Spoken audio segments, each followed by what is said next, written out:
이렇게 요 정도 4개는 외워두셔야 되겠습니다. 그래서 용기는 산소는 녹색이 되는 것이고요. 그 다음에 수소는 주황색이 되겠습니다. 그렇죠? 그 다음에 이산화탄소, 액화탄산가스는 청색이 되는 것이고, 그 다음에 아세틸렌은 황색이 되는 겁니다. 그래서 산녹, 수주, 딴청, 아황 이렇게 해가지고 외워두시면 되겠습니다.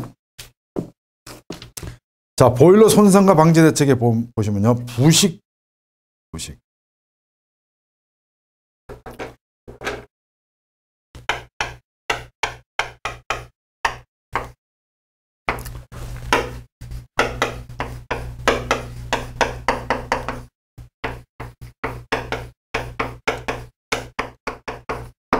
자, 부식에는 내부 부식하고 외부 부식이 있습니다. 그래서 내부 부식은 보일러 주로 이제 안에서 이루어지는 것이고, 외부 부식은 보일러 밖에서 이루어지는 겁니다. 그래서 시험에 내부 부식의 종류하고 외부 부식 종류를 섞어가지고 부식의 종류 다른 거 하나 고르셔 이렇게 나옵니다. 그때는 내부 부식이냐 외부 부식이냐 요거부터 접근을 해야 되겠죠. 그래서 내부 부식 같은 경우는 주로 이제 보일러의 안쪽에서 이루어지는 겁니다. 이렇게 보일러 안쪽에서 이루어지는 거죠. 그 다음에 외부 부식은 보일러의 바깥쪽에서 이루어지는 겁니다. 그럼 우리는 외부 부식 같은 건 보일러 공부를 했죠. 외부 부식에는 보일러 연도 쪽에서 일어나는 건 뭐예요? 고온 부식하고 저온 부식. 과열기하고 저열기는 고온 부식이고, 그 다음에 절탕기하고 공기열기는 저온 부식. 공부했지 않습니까? 그 다음에 밖에서 비가 맞는다든지 이래가 생기는 뭐예요? 산화 부식이라든지 이런 것들은 전부 다 외부 부식이 되는 겁니다. 자, 내부 부식 같은 거는 이제 뭐냐면요, 이런 것들 점식이라든지, 그 다음에 부분 부식이라든지,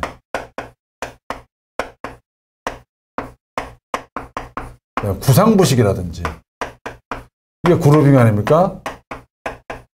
전면 부식이라든지, 이런 것들은 전부 다 안에서 이루어지는 겁니다. 이런 것들은 전부 다 물하고 관계되는 것들이기 때문에 이런 것들은 우리가 습식 부식이다 이렇게 얘기하고요. 그 다음에 외부 부식 같은 거 이런 것들은 전부 다 건식 부식이다 이렇게 얘기를 합니다. 그래서 부식의 종류가 이렇게 서로 분리된다는 거 잘 알아두시면서 한번 보시겠습니다. 자, 722쪽에 1번 부식 보실까요? 1번 금속이 주위 환경과의 전기화학적 반응에 의해서 열하다는 현상으로서, 2번 산화가 일어나는 양극 반응과 환원이 일어나는 음극 반응으로 분리된다. 산화는 플러스 반응이 되고 환원은 마이너스 반응이 되겠습니다. 자, 그 다음에요. 723쪽에 내부 부식이 있습니다. 습식 부식. 1번 피팅. 점식이죠. 물속에 용존산소 때문에 생긴다 그랬죠. 용존산소 때문에 생깁니다.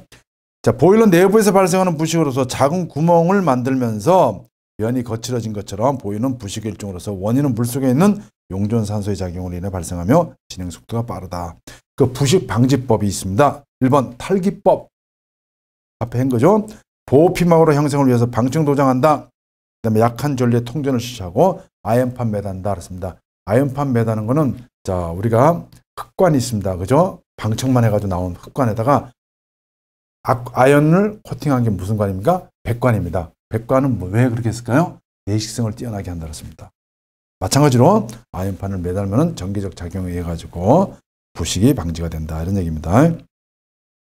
그 다음에 국부 부식이 있고 전면 부식이 있고 그루빙이 있습니다. 자, 그루빙이라고 하는 것은 4번에 열팽창에 의한 또랑 모양의 침식이라습니다. U자형 V장이 생긴다 그랬죠. 이 발생 장소는 시험에 잘 나옵니다. 접시형 경판의 구석 원통부하고 가세트 스테이의 구석 및 스테이 볼트부하고 노통의 플랜지 원형부하고 경판의 굽스구멍 이런 쪽에서 그루빙이 일어난다 그랬습니다.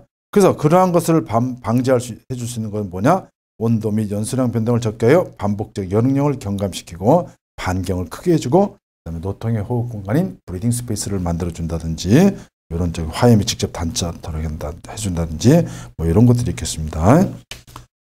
자, 그 다음에 그 밑에 보시면 알칼리 부식이 있고요. 또 수소 치화가 있습니다. 수소 치화는 고온의 증기가 철과 반응해 가지고 수소를 발생하면서 내압이 높아져서 입계를 확장하면서 재질 치화를 초래하는 것이다.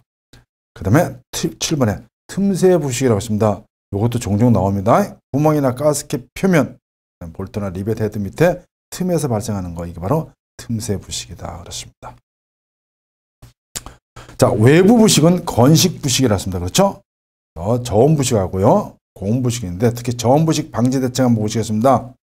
저온 부식 방지 대책은 노점 강화제를 사용해 가지고 황산화 화물의 노점을 낮춰주고 배기가스 온도는 높여주고 이렇게 됩니다.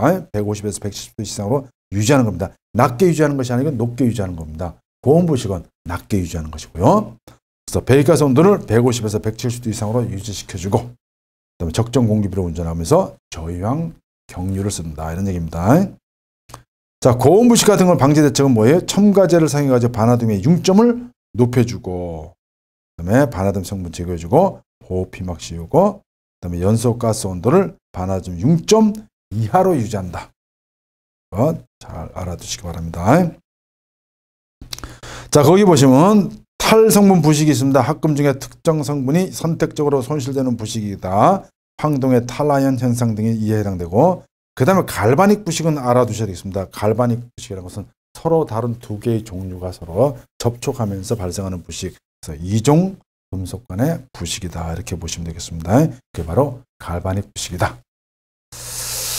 자, 그 다음에 보일러 손상해 보시면요. 아까도 쭉 설명해 드렸습니다만 라미네이션하고 블리스터가 있습니다. 725쪽에. 라미네이션하고 블리스터는 라미네이션이 일어나고 나면 이건 뭐랬습니까? 두 장의 층을 형성한다 그랬죠? 두 장의 층을 형성한다.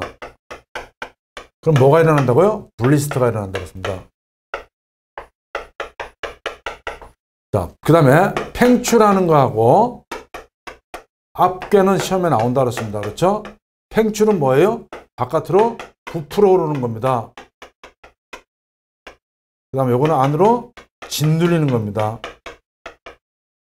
그래서 밖으로 부풀어 오르는 것은 팽출이 되는 것이고 안으로 짓눌리는 것은 앞괴다 이런 얘기입니다. 한번 보시겠습니다. 2번 라미네이션.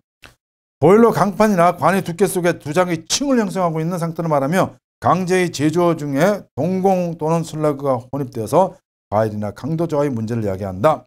그래서 3번의 블리스터 보시면 화염과 접촉하여 라미네이션 부분이 높은 열을 받아가지고 팽창하여 외축으로 부풀어 나온 상태의 재료 결함을 말한다.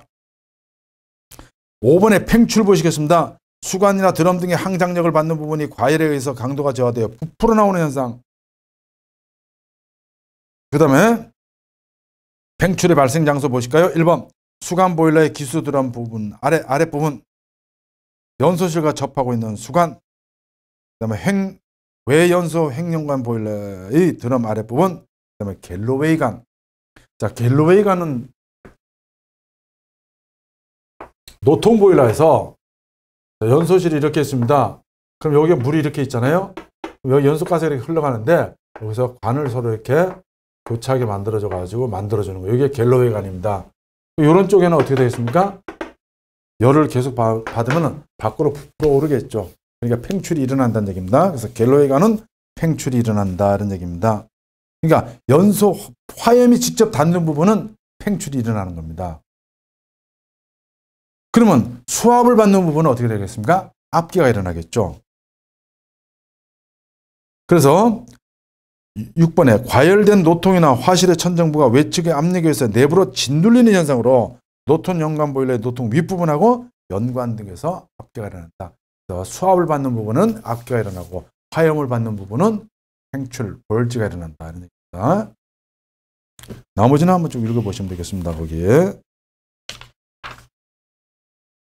자, 726조 넘어가셔가지고요. 보일러 사고의 방지 대책이 있습니다. 거기에 2번에 보시면요. 보일러 사고의 원인별 분류해가지고 1번 제작상의 결함이 있습니다. 4개. 재료 불량, 구조 불량, 또 설계 불량, 강도 불량, 용접 불량. 이런 것들은 보일러 취급자가 야기한 것이 아니라는 얘기죠. 만들 때 잘못 만들었다는 얘기입니다. 그 다음에 취급상의 결함 보시면 1번 압력 초과, 그 다음에 밑에 내려서 2번 이상 저수위, 3번 과열, 4번 역화, 5번에 부식 이런 것들이 있습니다. 그렇죠? 이런 것들은 취급상의 잘못. 그래서 시험에 사고의 원인 중에서 종류 다른 거 하나 고르시오. 그러면 취급상의 잘못인지 제작상의 잘못인지 막 섞여 있으니까 구분해 가지고 하나 다른 거를 골라내는 거다. 이렇게 설명할 수가 있겠습니다. 자, 727쪽에 거기 4번의 역할 원인, 프리퍼지 미실시 다시 한번 보시겠습니다. 점화시 착화지연 및 가동중 실화, 과다한 연료 공급, 허브 통풍의 부족, 압비 통풍의 과대, 공기보다 연료 먼저 투입. 그 다음에 뒷장에 연료의 불안전 및 미연소, 연도의 댐퍼 궤도가 너무 좁은 경우, 연료 공급량의 조절 장치의 고장, 뭐 이런 것들이 있습니다. 거기에 대한 대책 한번 읽어보시면 되겠습니다. 자, 729쪽에 문제 풀어보도록 하겠습니다. 1번 부식에 대한 설명을 틀린 것은 뭐냐?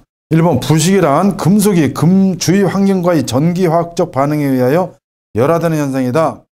금속과 주위 부식 환경과의 상호작용은 전기적 전하이동의 관점에서 이해할 수 있다. 3번 부식은 통상적으로 환원이 일어나는 양극 반응과 산화가 일어나는 음극 반응으로 분리된다. 부식은 기전력이 양인 경우에 즉 깁스 자유에너지 변화가 음인 경우 나타나는 자발적 반응의 결과다. 그렇습니다. 그래서 산화 반응은 양극 반응이 되는 것이고 환원 반응은 음극 반응입니다. 그렇죠? 따라서 3번이 틀렸습니다.